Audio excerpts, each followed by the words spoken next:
At some point after you get divorced, you decide to re-enter the dating world. Everyone navigates it differently. I navigated my re-entry on OkCupid.com, a free online dating site, chock full of freaks, nutbags, clingers, and swingers, red flags, dirtbags, scumbags, and hopefully, just hopefully, one true soul that might make a good girlfriend one day.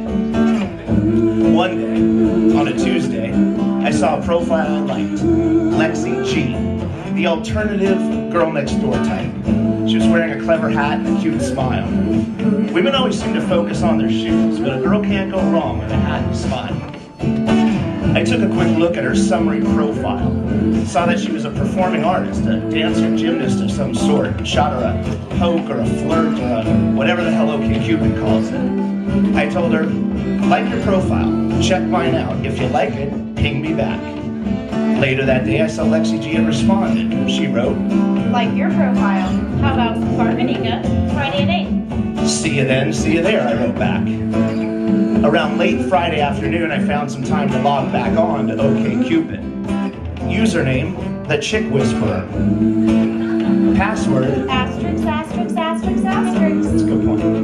I figured I should take a look at the rest of Lexi G's profile to up the odds of having a good first date with plenty to talk about. Now, first date is a bit of a stretch when it comes to online dating.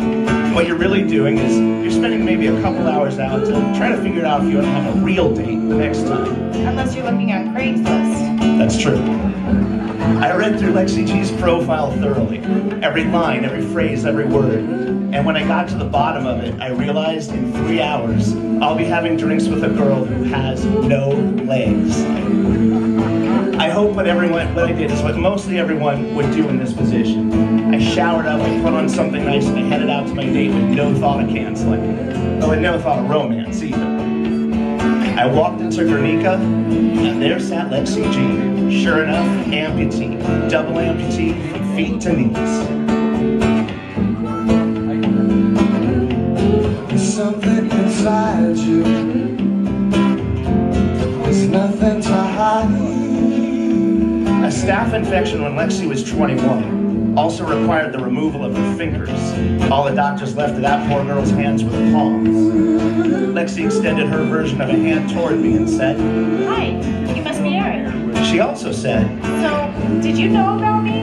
I knew what she meant, but for whatever reason I skipped over it and said, yeah, you have a nice little career going for you. I read on Google about a young woman of the same name who was part of some San Francisco-based traveling dance troupe. I figured we'd break the ice with our mutual California connection. When our food arrived, I thought, how's Lexi going to use utensils? But I didn't patronize her, realizing that she obviously somehow handles this daily. Yeah, no pun intended there. After a short while, I stopped focusing on how she would manage herself and began focusing on her. Lexi G is the most remarkable woman I've ever met in my life. Her life before the surgeries was remarkable. Her recovery was remarkable. But the life she created for herself after the amputations, most remarkable of all.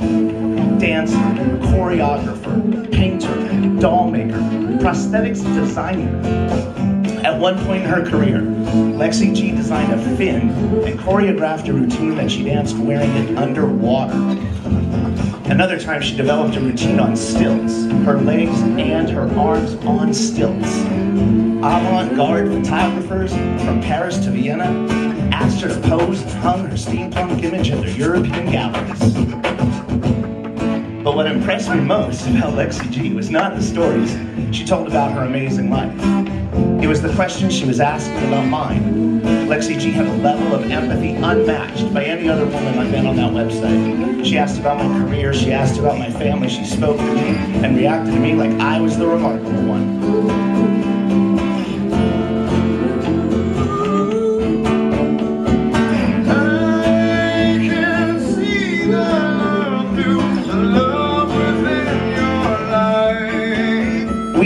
4.5 hours talking that night.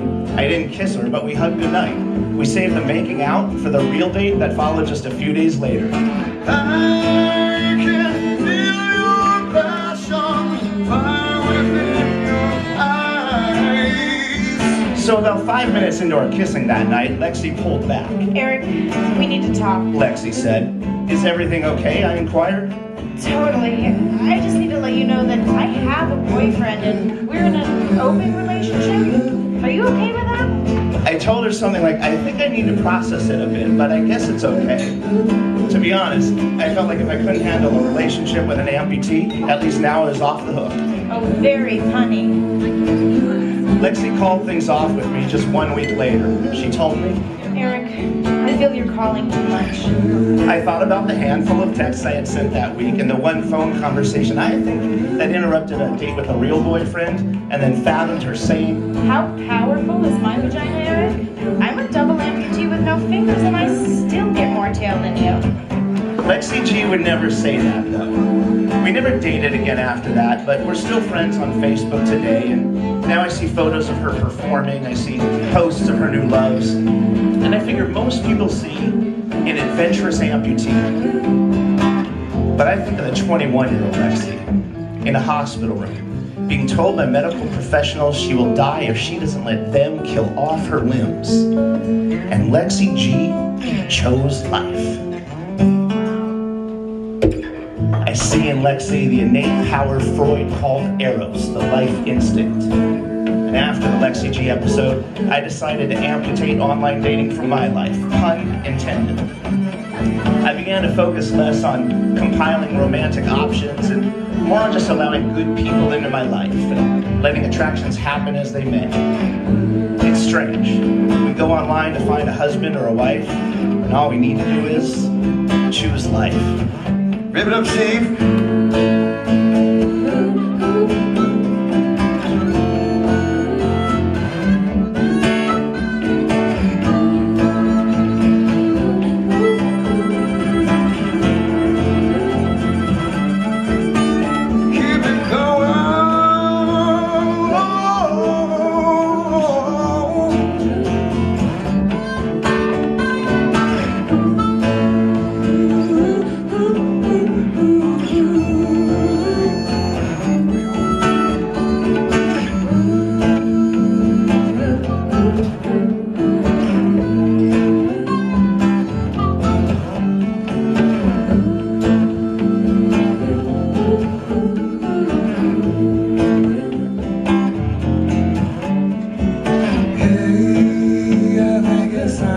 Change when I'm looking in the mirror, seeing my life rearranged.